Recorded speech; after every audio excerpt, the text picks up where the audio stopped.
భారతదేశ రక్షణ కోసం అనేక మంది వాళ్ళ యొక్క ప్రాణాలు కూడా త్యాగం చేస్తూ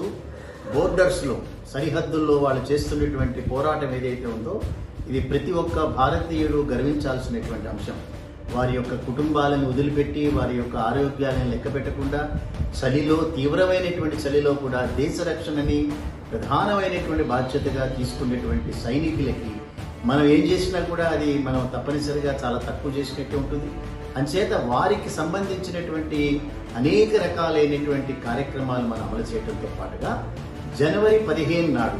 ఏదైతే నేషనల్ ఆర్మీ డేగా ఆ రోజున ఏదైతే గుర్తించబడిందో ఆ రోజు ప్రతి ఒక్కరు కూడా ఐ స్టాండ్ ఫర్ వారియర్స్ అనేటటువంటి స్లోగన్తో ఆ రోజున నిలబడి ప్రతి ఒక్క సైనికుని కూడా మనం శాల్యూట్ చేయాల్సినటువంటి అవసరం ఎంతైనా ఉంది. అంచేత ప్రతి ఒక్క ఉద్యోగి కూడా, ప్రతి ఒక్క బ్యాంక్ ఎంప్లాయీ, ప్రతి ఒక్క పౌరుడు కూడా ఆ రోజున జనవరి 15 నాడు ఐ స్టాండ్ ఫర్ వారియర్స్ అనేటటువంటి స్లోగన్ చేస్తూ జోష్ ఫర్ జవాన్ అనేటటువంటి దాన్ని తప్పనిసరిగా మనం ఇంప్లిమెంట్ చేయాల్సిందిగా మేమందరినీ కూడా ప్రార్థిస్తున్నాం.